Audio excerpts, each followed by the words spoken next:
evening and welcome to episode 25 of Down on the Corner, the flagship show of KINER'S I'm your host, Mark Rosenman. Tonight, I'm joined by KINER'S staff member AJ Carter. Our guest tonight is the Major League manager who, after managing 11 years in the majors, a total of 1,688 games, made it to the postseason for the first time in his career when he led the 2015 New York Mets to an Eastern Division title with a 90-72 record, then playoff wins against the LA Dodgers, Chicago Cubs to advance to the World Series. It is an absolute honor, privilege to introduce him again and speak to him. Always love talking to him, either at the field or on here.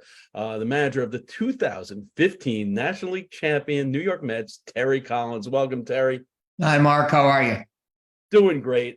For those in the Zoom room or those that are watching on Facebook Live and will be coming into the Zoom room, just want to remind you that AJ and I will start with a few questions and then we'll open it up to the Zoom room. As always, I don't even have to tell you guys because you guys have been great. Keep your questions respectful. Keep yourself muted until we open it up and raise your hand, either using the raise hand function or old school by raising your hand. So I mentioned in the open the amount of time and games it took you to get to the playoffs.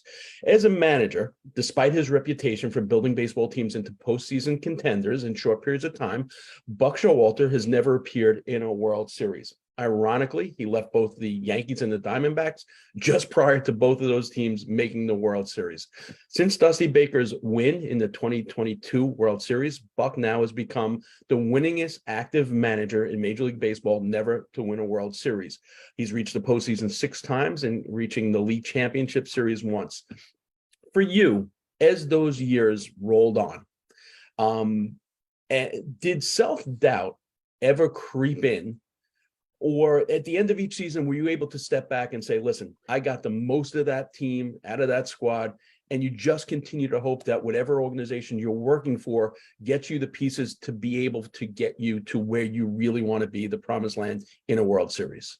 Yeah, I mean that's exactly what you do. You know, you can only control so much, and that is your work ethic, how you go about it, making sure your players are ready to play, getting them out there and having them execute. That's the name of the game. And you know, when you get the right pieces, sometimes it falls in the line, and you win. Buck's an outstanding manager.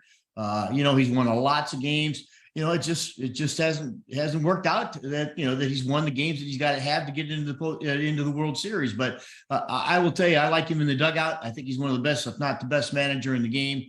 And yeah, you got to have some horses. I'm going to tell you, talent wins. I don't, you know, we all know that, you know, everybody, you know, when you lose, it's the manager's fault. But I'll tell you what, you know, when you manage in the big leagues, you know that every night you got to beat a professional baseball team on the other side of the field. So you've got to have good players to do that. You know, Terry, let me ask the question a slightly different way. You take a look at Buck. We know he's a great manager, but you know the knock on him is they win right after he leaves. They ask him one of two different ways. When you finally, if you don't win, is that hurt you looking in future jobs, or does it really make a difference to help you? Looking at having won there or having been there, does it, you know, not put you up another notch? Yeah, I think it helps. I mean, you look at what Buck, every time Buck takes over a club, they get better.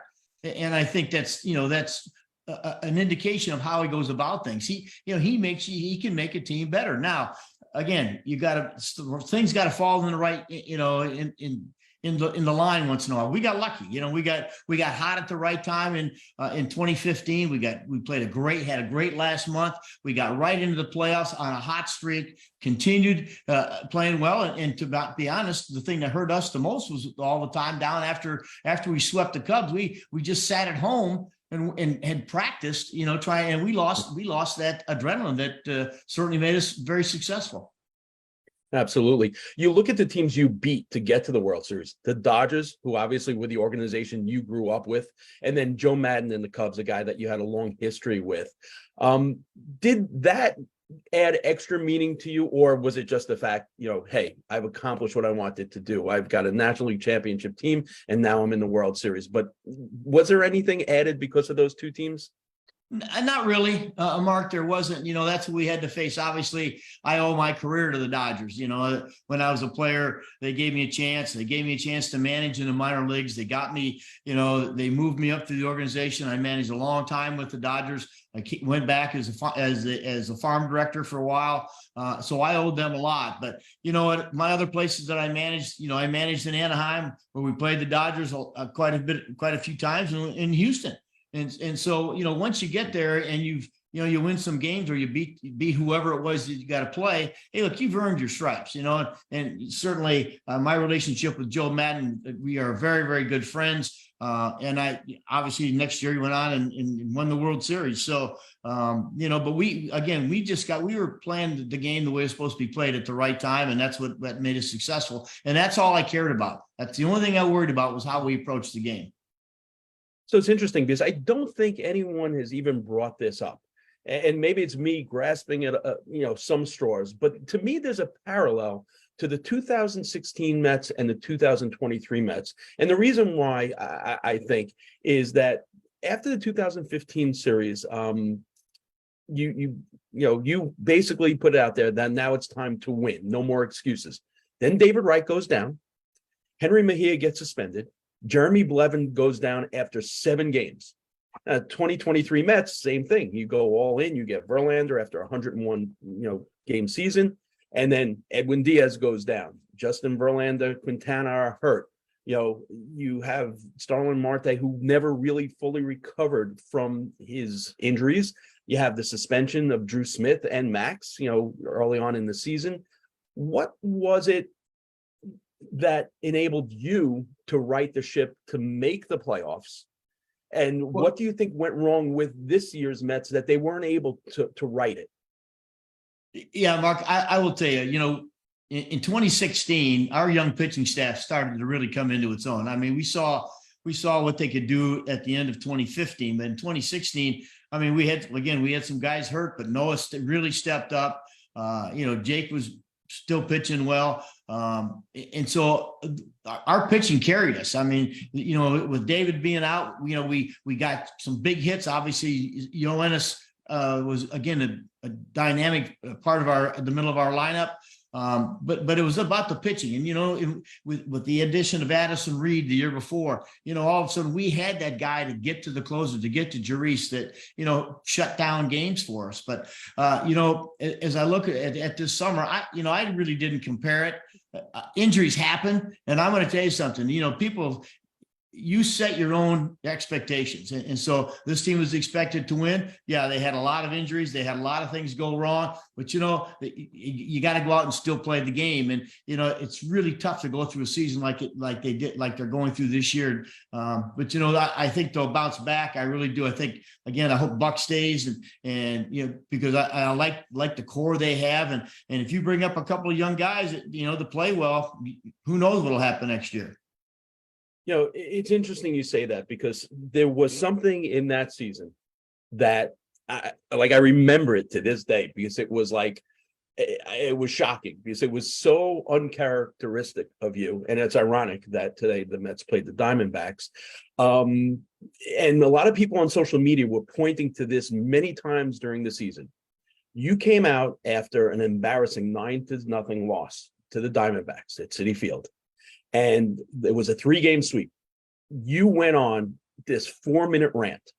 You called out your team in the post game. You questioned the players' effort. You questioned their respect for the game, their passion to play. You went on to say that if they didn't have the constitution to pick up their level of play, that you would look down to AAA Vegas for someone who did. Then you basically walked out, and we all just looked at each other like, whoa. At that point also, you didn't take a second question, you walked out. There's also, and you and I have had this conversation in private and have spoken a lot, the number one job of a manager is always have his players back, never throw them under the bus. But you felt that was the right time, and it worked. You guys made the playoffs. How do you walk that fine line? Well, I believe this, when you get to the major leagues and you put that uniform on, you're a big league player. I don't care what your name is. I don't care where you came from.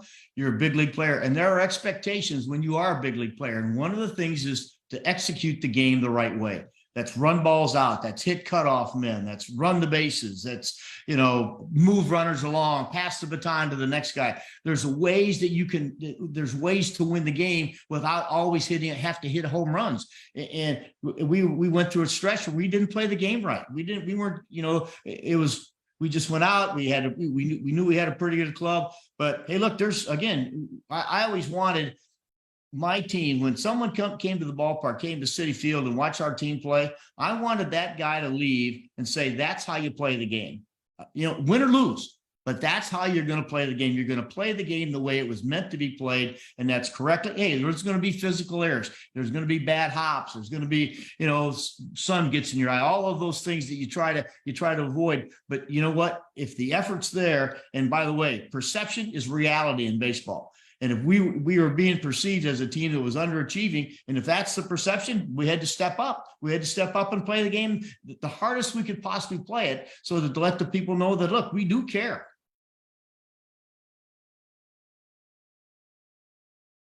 Yeah, unmute. One of the worst things you can do is play the game of what if.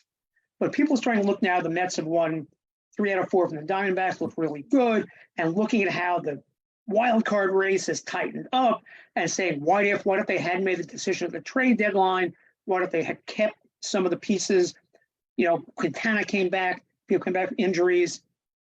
How do you deal with that in the clubhouse? Are the players looking at that also and saying, what if, and what do you do? Or do you say the decision is they can move on, look ahead and say, look, we got some good pieces out of this. We're already looking ahead to next year. Again, that's hard for me to answer because I'm not in the clubhouse right now, but I will tell you, human nature is, they're saying, hey, look, we knew we had this in us, that we had these streaks in us. Okay, we didn't do it, but, and I'm sure because they talked all season long about, hey, look, we're better than this. We're better than this. We got a good team. We love each other. We get along great. And it just wasn't working. So now all of a sudden they're playing better. And and I'm sure that there's a feeling in that clubhouse with some guys that, because I will tell you, they can't worry about tomorrow. They don't know what tomorrow is going to bring. So when you say, well, geez, we got some good pieces for next year. Well, you don't know what next year is going to bring. You don't know if those guys are going to be big league players that you got in these deals. Everybody, you throw that prospect name up there. Well, guess what? That only comes true when you go execute and you play the game right and have success at the major league level. So I don't think the players are saying, well, wait till next year. No, they right now have to go out and finish this thing on a good note and say, look, we had it. We knew we had it in us, but again, not being around the club, I really don't know what the mentality is in the clubhouse. One of my all-time favorite Terry Collins quotes is, average fielding makes great pitching average.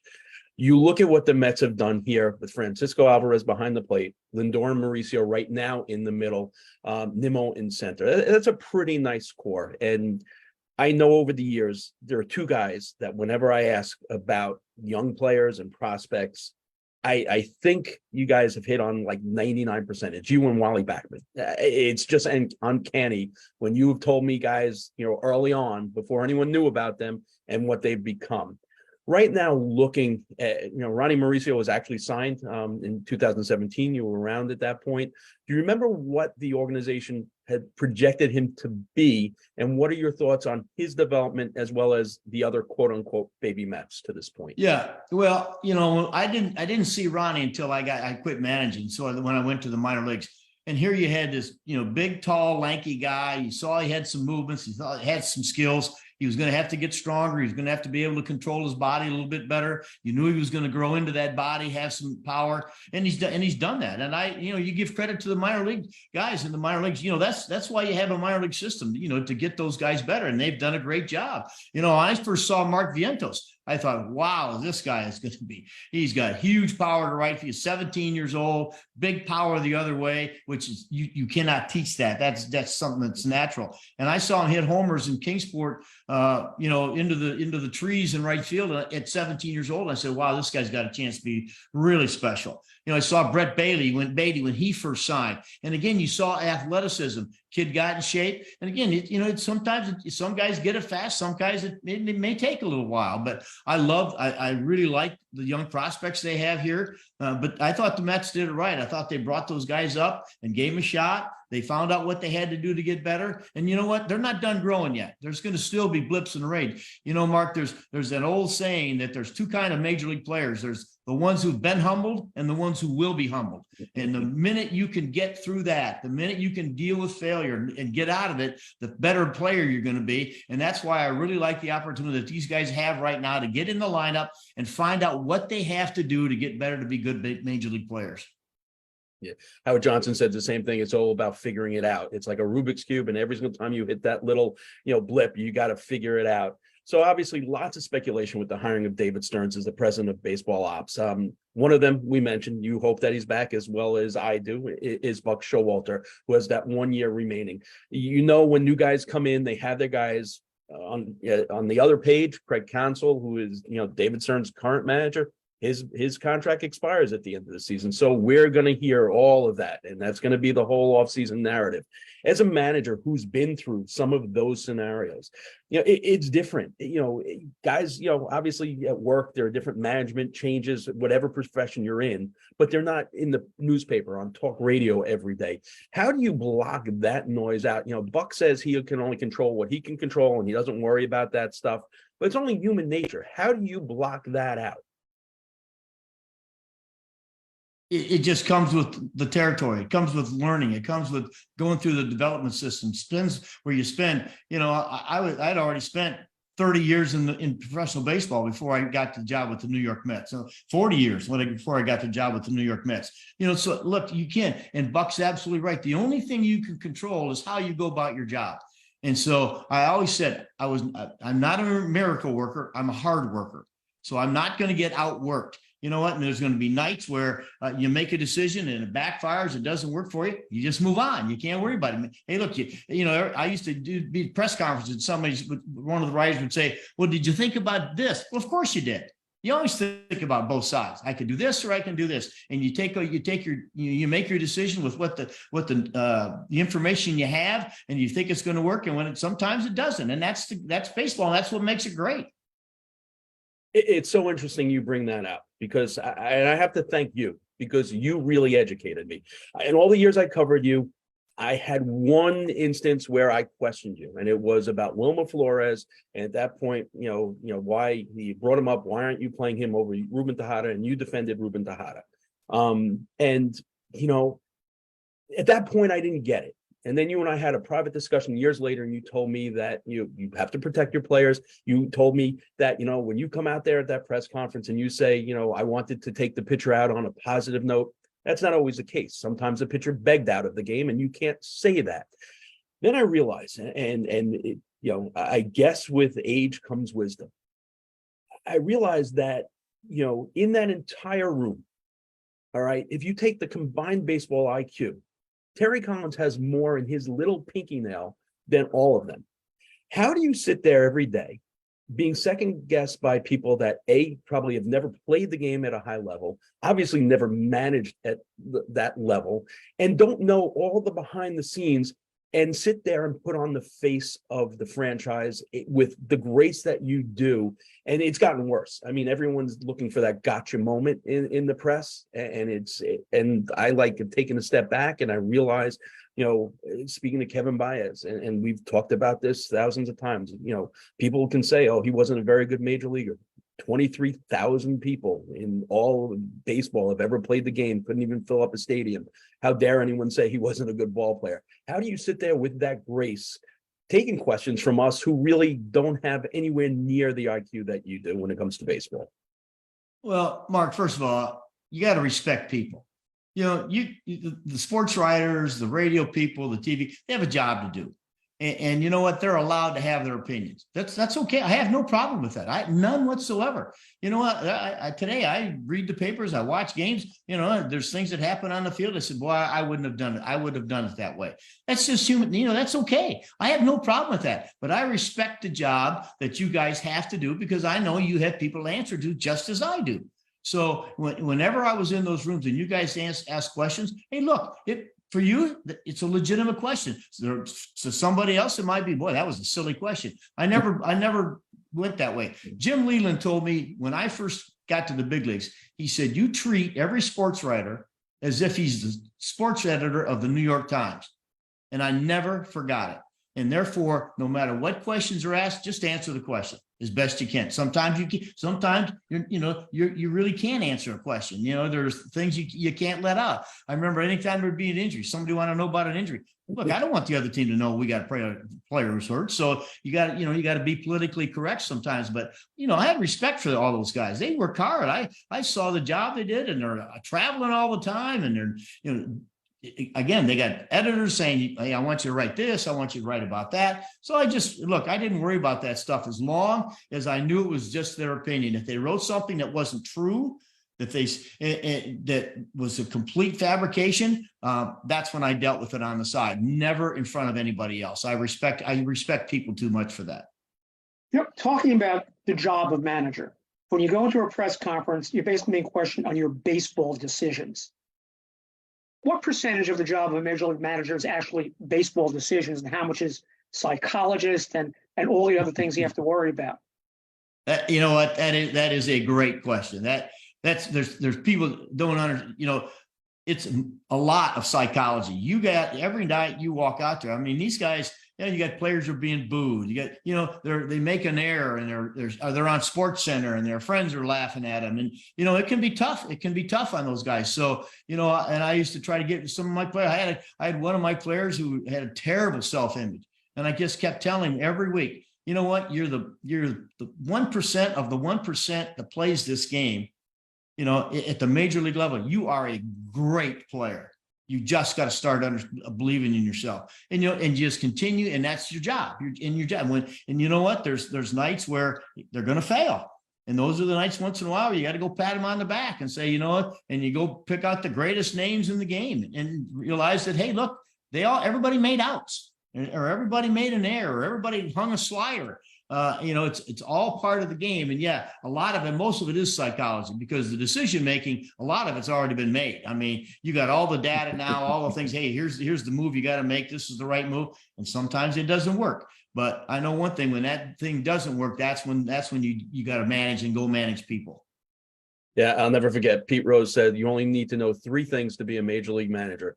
It's when to pat a guy on the back, when to kick a guy in the butt, and when to just leave him alone. And that's all he said you need to know to be a major league manager. It's interesting because you had one of the best captains in baseball, David Wright, and he did something. You mentioned Noah Syndergaard.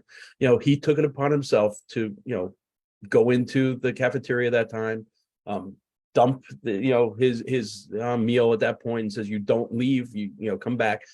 You take a look, and there's leadership in different ways. Francisco Lindor, I see him day in and day out. He is a leader. He leads by, as Buck says, posting up every day.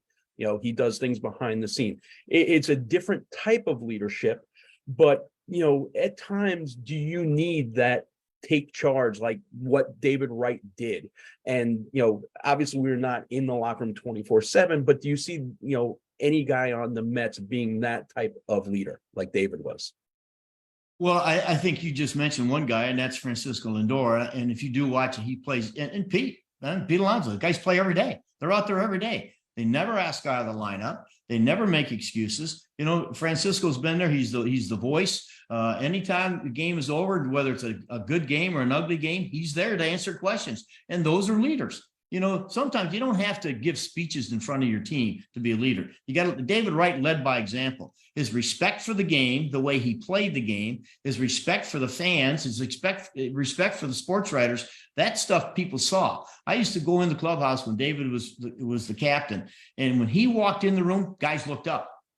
They looked up. It just like he was going to stand in the middle of the room and give a speech. And he never did. But those are the kind of people that you want leading your ball club, because I told, when I was in Houston one time, I had a young player, and a kid said to me, how do you think I can really become a real good player? And I looked at Jeff Bagwell and I said, follow him, do what he does, because he's a really good player and never missed a day of work. And and those guys, that's sometimes you don't have to say anything to be a good leader. You mentioned, when we mentioned that rant that you went on about, respecting the game. I'm old school. There's a new breed of player. the bat flips and all that.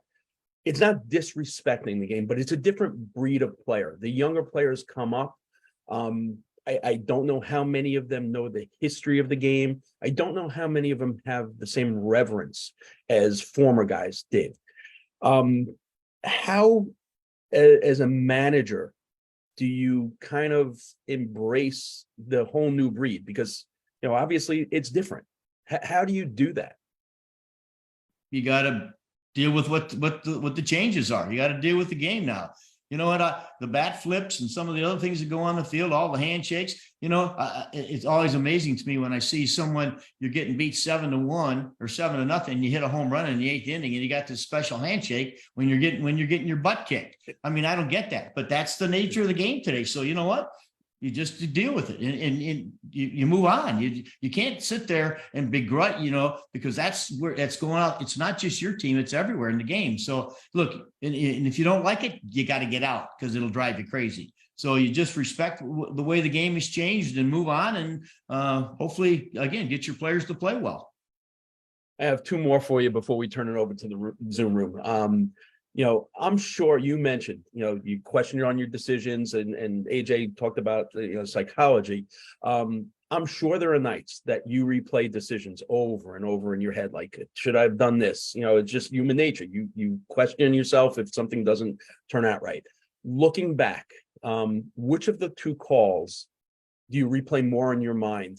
Leaving Matt Harvey in Game 5 of the World Series, or leaving Johan to get his no-hitter? And just piggybacking on the no hitter, you take a look at the game now. It doesn't matter. Manager doesn't care if a guy's throwing a no hitter. They don't value it the way old school guys did. No hitter's a special thing. You want the guy to get it. They don't care. 5-6 innings, no hitter. Who cares? We'll turn over the bullpen. It's a combined no hitter. Same thing. Which of those two weighed on you the most for the longest time? The Johan Santana decision. Because I knew he was an integral part of our team. We were paying him a lot of money. I knew he was coming off surgery, and I knew that letting him stay out there for as long as he did had the chance to do some more damage. And I mean, it probably did, because he didn't pitch very much after that no hitter. So even though I felt he deserved the opportunity to pitch that no hitter, again, you talk about a guy who has respect for the game. He's one of them. I mean, and I've told the story 100 times. I saw this guy on a practice field stop a drill and tell the other pitchers, let's do it right, or let's not do it at all. Yeah. We're out here to get to make make these plays correct. So, my respect for Johan's why I left him in the game. But that one, I felt that's the one that really ate at me, because of the fact that I didn't know how much more he had in him, and there's only so many bullets you got. But it is what it is today, and I've moved on from it. You talked about knowing when it's time to go. You made the decision. You've been gone a few years now. Two-part question.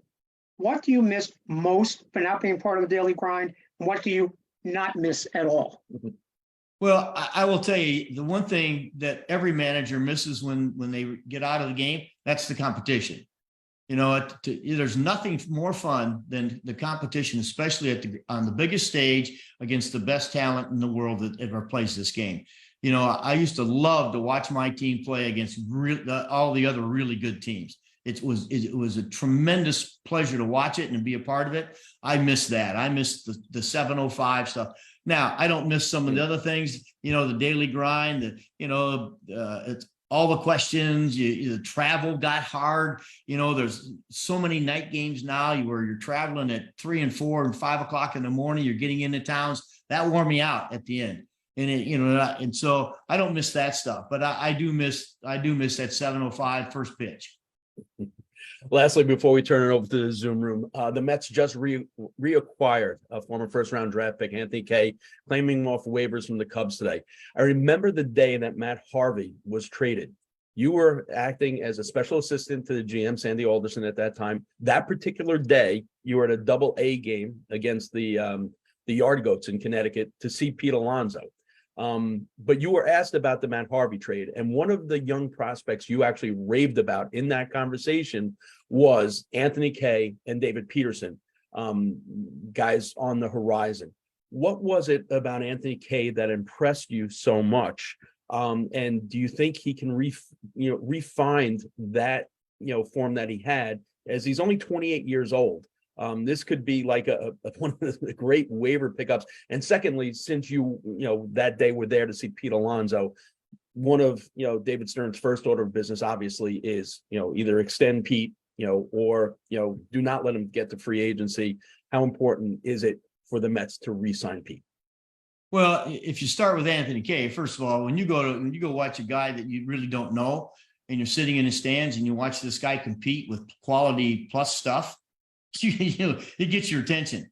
And so when I saw him pitch for the first time in Double-A, when I went back to New York afterwards, I told Sandy, I said, there's 3 guys on this team that can really get your attention. One was Anthony Kay, one was Pete Alonso, and the other one was Jeff McNeil. I mean, these 3 guys, Pete Alonso never gave up an at bat. I saw him play for 7 days in a row, and every single night he worked it out, did his defense. When he came up to hit, if there were guys on, he knows how to drive runs in. I saw him get night after night, hit the ball to right field just to get a single, to drive a runner in from third base. Jeff McNeil, a tough out early in the count. Boy, he was so dangerous. They played hard. They played with some anger, and those are qualities that you've got to have to be successful in the major leagues. But Anthony Kay, I thought, was going to be really good. I had not seen him in years, so I don't know what's happened. But I thought at one time this guy was going to be a real good major league pitcher. And how important is it for the Mets to re-sign Pete? Well, you got to. I mean, I say that. I don't know what the agent's asking. I don't know what the contract's looking at. But he's the face of the franchise. I mean, here's a guy that if in 2 more years, he's probably going to hold every offensive record in the Mets history. So, I think he's a guy, and he's a star. And, when you're a star in New York City, you got to resign those guys. Those are the people, those kind of guys are why a lot of those people buy tickets to come in and see Pete Alonso play. And for me, I think they got to resign him. Yeah, totally agree. All right, guys, for those who are new to the Zoom Room show, just a quick reminder, we're going to open it up now. Use the raise hand function. We're old school, just raise your hand. As always, keep your questions respectful. Steve, you raised your hand about 2 minutes into the show, so go ahead. Hi, hey, Mr. Good to see you again. Wrong, Steve. Just going back to what you said about having information these days right at your fingertips on trends, on velocity, on launch angle, and all those things. Now, it seems to me from a fan's perspective that, since 2015, when the Mets were in the World Series with you, that's even changed tremendously, and that there's so much more today than there was then. What is your thought on more of the old school managers like Buck and adapting to that and dealing with that? And is it making it more difficult for them, or is it making it easier? Well, I think sometimes you can, and just like you can overcoach, you can over give too much information. I think there's data that's good for coaches to use. I think the players need to go play. They're going to let the coaches coach. With the launch angle stuff, let me tell you something. If you can't put the barrel of the bat on the ball, I don't care what your launch angle is, you're not going to hit. So, that's where I looked at Dan Murphy and Justin Turner. They could hit. So now when they made adjustments to hit the ball in the air, they found great success. That's not across the board. Not everybody can do that. I don't think Tony Gwynn, Ichiro, guys, some of the greatest hitters in the game. You really think they cared how hard they hit the ball? It's where it lands. It's the fact that it kept landing where nobody was standing. That's what made them great. So I think some of the data is nice to have for a coach, where you might want to work on, hey, look, we got this guy to get this guy's spin rate so his breaking ball is a little bit better. But then you've got to find somebody who can teach it. You just can't tell them, hey, we got to get your spin rate. You got to get your spin rate up. Well, you know what? That's easy to say and hard to do. So I still think the game, and I read about it now more and more, where I see owners are starting to say, hey, look, we just saw last week with the Yankees. Hey, we're going to take a look at our analytics department. Oh, you know what? If you find the guys that, again, you give them so much information. You go to the plate and you got a 2-2 count, and all your data says, well, a 2-2 count, 60% of the time you're going to see a slider here, and 40% of the time you're going to see a fastball here. What are you going to look for? I mean, you got two choices. So again, you're sitting there with doubt in your mind. Well, the numbers say slider, but gosh, I can't get beat by a fastball. So you look at the old school where you say, hey, look, I'm not going to get beat by a fastball. I can make adjustments to off speed stuff. So I think sometimes the players take this information, and there's so much out there that they can overdo it themselves a little bit. And it's still about seeing it, hitting it, and locating your fastball. So, but I do think that some of the analytics are useful. Steve, the old school Steve who raised his hand. Go ahead. Hi, Mr. Collins. Thank you for doing this. I appreciate it very much. Just following exactly to the other Steve's question, were you ever in a position where you walked in the morning and they left the lineup cards out for you because the analytic department already figured out the numbers and everything else? No, I never had that. It was just analytics were just coming in. Now, my last year, I did get information sheets about, a pitcher that we're going to face that night, his comparables to other guys in the league that, you could use to, hey, look, you're like, I'll just use Dan Murphy, hey, Dan Murphy hits this particular guy really well. And this guy's a similar pitcher to Dan Murphy, velocity wise, ball movement wise. But Sandy never one time told me what my lineup had to be. And I respected that. Good. I've heard that from a couple of other players and a couple of, especially a Hall of Fame manager. And they said that he just walked in and then he just gave up because the lineups were there and he didn't get a say in anything. So it's good and refreshing that you just said what you did. Thank you. Mm-hmm. All right, Michael, go ahead. Unmute. Yeah, the two Steves actually stole my thunder because my question was going to be just like that. Thankfully, I have another one. By the way, Mr. Collins, thank you for all you did for the Mets, and thank you for interacting with us down in camp. I mean, in fantasy camp. I know it's appreciated by everyone down there, and just wanted to let you know that. My question is, I'm still mystified by the way they're handling Joey Lucchesi. And I brought this up before, and I've been told it's just because he has options that they bring him up, put him down, bring him up, put him down. But he's done nothing but pitch well for them. And once they got rid of the Verlander and Scherzer, I still don't understand why they didn't bring him up. I know you're not in the clubhouse, but I mean, maybe you have some sort of insight into why they just kept him down there and just made him a spot starter. Yeah, I don't. I really don't. I got to tell you, I watch the games on TV. I'm really don't pay much attention to what's going on in the organization. I'm not part of it anymore. So, but Joey Lucchesi, I know. I saw him pitch one time, and he pitched pretty good. Again, I don't know what the thought process is, why, but I do know when you have guys with options, they are nice to have in your organization, because there are times that you just on the business side, you've got to move guys, and you've got to have so that you've got a guy where you can't lose, you're not going to lose him to free agency or designate him for assignment. A guy like Joey that hey, down the road, and I see his name mentioned all the time as a possible guy next year. So as he continues to get healthier and healthier after surgery, he might be one of those guys that is in that rotation next year. I'm a fan. I'm hoping he gets a shot. So. Yeah, he is an absolute warrior too. I spoke to him on Tuesday night, and he just does everything he needs to do. I mean, 3-0 at the major league level right now this season. But the guy's overcome so much, and he battles, and he really he's become a smarter pitcher, and he was so reliant on the curve. Now he's mixed in a couple of other pitches. I agree with you. I hope he gets a shot, because he's one of those guys, you want those warriors, because he's the guy like, give me the ball and I'll gut it through. And that's what he's done so far. All right, Sal. Sal, Terry, I gotta warn you ahead of time. So far, 20 some odd straight weeks, Sal comes on and he always has some appropriate hat for whoever the guest is. The Met hat we don't count because that's obviously appropriate to everyone. So Sal, Are you going to let us down today, or what do you got? Well, we'll start with this because this is my World Series cap. All right, I that had is so many appropriate. options today, but I decided to go with the Bucks. So yeah, third base coach was a 92 and 93. I figured this would Wow. Wow. All right. Bucks Really never- going obscure. Going to a coaching third base coach. Nice. All right, Sal. be. And you got What's your this question? good-looking guy over here, He looks like he should be president. Oh, look at that. Yeah, that's a good one. My question is this, because Rosie always steals my thunder.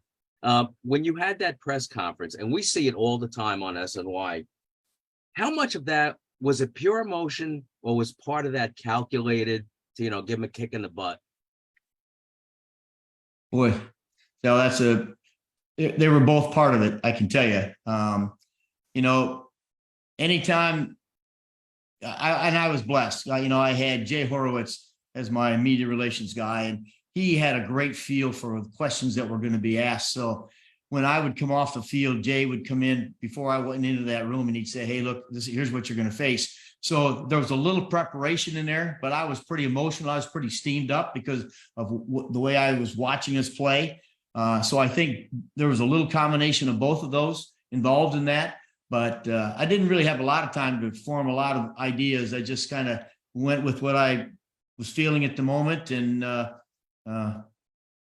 probably as I look back now, as I hear you guys talk about it, I probably should have prepared myself a little better for it. I don't know. It played out great. You did great. It did play out well as the one of the most epic So- injections ever. That was a great one also. So you tell me you didn't watch the Lee Elia speech before you went out? I'm sorry? Terry, you didn't watch the Lee Elia speech before you went out the rant? No, his famous rant? I didn't. I've heard it, but I didn't watch it. No. Yeah, but Lee Elia was more, just the venom was at the bleacher creatures. That's epic too. And if you guys don't know what we're talking about, Google it and just make sure your children are nowhere near the speakers as you play it. Anyone else have any questions for Terry? Larry Legend, go ahead, Larry. Hey, Terry, welcome. Terry, Thank you. first a comment, back from my 5th year fantasy camp. And one thing I saw on TV about 6-7 years ago, I played a lot of golf, and I'm saying Terry Collins has a beautiful golf swing. Not anymore. Really? Here's the question, because now that you're on the commentator side, I think you can answer this question. I'm thinking back to the Royals at 15, and I'm saying to myself, every guy out of the bullpen was a closer. Every guy. And how come teams don't spend money on a bullpen? They don't want to spend 10 grand, 10 million here, 5 million there. They keep getting guys off the scrap heap. They'll sign starters for $20 million, but they always neglect a quality bullpen. What's your opinion? Well, Larry, you hit it right on the head. First of all, in today's game, where you're talking nobody goes through the lineup third time, so you're talking about your starters aren't getting deep in the game. You better have a bullpen. I mean, I looked at I can go back a few years ago. The Yankees had the best bullpen in baseball, and they were in the playoffs every year because their starter, if you got them deep, some guys would have a night off. But every single night when that gate opened in that bullpen, you had a quality arm coming in and pitch that game, and the Royals had that. So yeah, in today's game, I'm building my bullpen. Because you look at what's going on this year with the Mets. There's nights where, hey, look, there's bullpen nights now. Why not have a quality bullpen to come in and win a game for you? So I totally agree with what you say. If it's me, I'm going to go find some good relief pitching. Thanks, Terry. Thanks. You mentioned the World Series, Larry, and my first, sitting there in Kansas City and the ball hit to Yoenis. But now thinking about Yoenis and what you had to go, you mentioned Jay, and Jay has dealt with so much over the years with unfortunately, suspensions and guys, stars, losing their way for a while. The whole, as great as Yoenis was, it came with a circus. And, that one particular spring training where he came in by horseback and then all those different vehicles, how do you manage that? What can you do? What can you say? He's the superstar of the team. Is brought in. He was the savior that year. How do you deal with behavior like that? you gotta let them have some fun once in a while. It's like a lot of the things that they do in spring training. There's some fun things that happen. You gotta enjoy, you gotta have fun being on the field. And Yoenis, every time he did that, he came in and told me about what was going to happen with the horses. I mean, he came into, hey, do you have a problem? And I said, no, I don't have any problem. You have some fun. So, you got to enjoy yourself because it's a long year. And if you go out every day and it's yours, you can't laugh, you can't make a joke, you can't, it's the game's too hard. And so you've got to have some fun once in a while. I mean, there's things that we used to do in the clubhouse after the games that were hilarious, just hilarious. And the guys enjoyed it. And that's why the next day you want them to come back and be at the ballpark. So if you want to drive a different car every day because some dealership guy, hey, look, we'll drive my car because you're getting publicity out of it, well, drive the car. It's no big deal. As long as when you walk between those lines, you get the job done. That's all I worry about. I guess maybe I'm looking at it in retrospect because of the whole boar hunting and what became, had that never happened, maybe I look at it differently also. I just said, all right, it's a distraction. To me, I felt like, why is everyone focusing on the horses and everything? This is, we're setting the foundation for the year. But I do agree with you. You need to, it's a grind. It is a grind, and you need to definitely have fun doing it. Anybody else? Sal, you raise your hand again or no? I just wanted to follow when you first got the job with the Mets, the call, did you sit back and say, oh boy, have I got my work cut out for me now? Well, if you never have been in New York and see what it's like, you can say that. I was, I had a great upbringing. I had tremendous mentors. I mean, Jim Leland, Walter Alston, Tommy Lasorda, Joe Torre, guys that I had managed against when I was in other towns. They all told me when I got this job, they told me, look, this is a different animal where you're going. And so again, I used all of the people that were around me to help me be prepared for this job. And again, I was blessed. I had the best media relations director in sports. And he's the one who taught me, one of the first things he said is learn every one of these sports writers' names. Call them by name, get to know them. And you know what? And it changed. And it made it easy. It made it a little bit easier because now every question, there was a name to it. And so I just thought that when I got the job there, again, I was so excited to get back in the big leagues and manage again. I didn't care where it was going to be at. But, when I started to prepare for this job, I made a lot of phone calls to a lot of people to figure out how I was going to go about doing my job there. Great, I did mention the two guys that I just always got, player development and potential of players. You got the opportunity to manage in the major leagues. The other guy has not, and that's Wally Backman. But yet every single place he's gone, he's won. Do you think there'll ever be an opportunity for Wally? I know there were issues way back then. But do you think there's a place in this game for Wally Backman? And do you think he could win at the major league level? Wally Backman is one of the best baseball people I have ever been around. And yes, Wally Backman can win at the major league level. Now, is he going to get a chance? I can't answer that. I don't know. I don't know what the things are that the general managers or the other organizations look for. But, I called Wally a lot when he was our AAA manager. And, he did some things that I had to talk to him about that, hey, look, you can't do that. You can't say that. But Wally Backman is an outstanding baseball man. And I really, truly hope he gets his chance. Only a few more because Terry's been more than generous with his time. Larry, go ahead. Unmute. I know that when you're a manager in New York, the camera is always on your face the whole game, waiting for a reaction, Terry. Now with Buck seems so calm. The press is killing him because he doesn't seem to go crazy. What's your opinion on that? Do you think that's going to hurt him in the future, or? I think that's who he is, Larry. I think that's who Buck is. I read statements by players. Buck's a calm guy. I'm not. I was not calm. I mean, you know, I couldn't play calm. I played with fury. I had to. I was a little guy, and you know, I had to play harder than everybody else. So I always took that into my management. I thought I had to manage harder than somebody else. So, but that's just Buck. And I know him well enough. I talk to him a lot, and there's passion in there. He hides it pretty good, because there's there's some anger in there. A lot of nights that he keeps to himself. I think we're lucky to have him. I think we're really very, very lucky to have him. I agree. Absolutely. I totally agree. Absolutely. And that's one of the great moments of that season was when they started playing the Piano Man, and you know, in the eighth inning, and when they would always, the lyric would come, and the manager gives me a smile, and there'd be that, you know, cut of you on the big scoreboard with the big smile.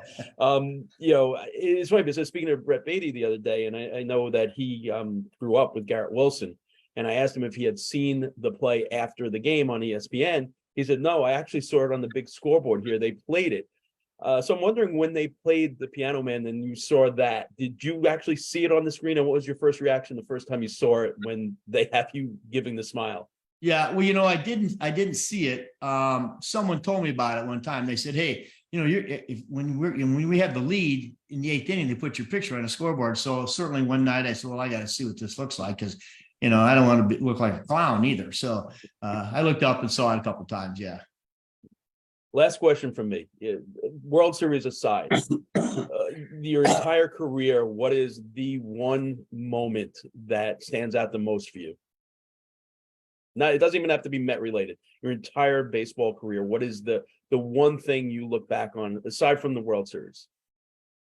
Well, yeah, aside from the World Series, it was in 1994 when I got my first managing job, when I walked out to the opening day in the Astrodome and finally had, you know, reached my goal of wanting to be a major league manager. That, you know, my father was still alive at the time, and that meant a lot to me. All the work, all the years, all the bus rides, all the winter balls out of the country, you know, it finally culminated into, you know, my dream came true.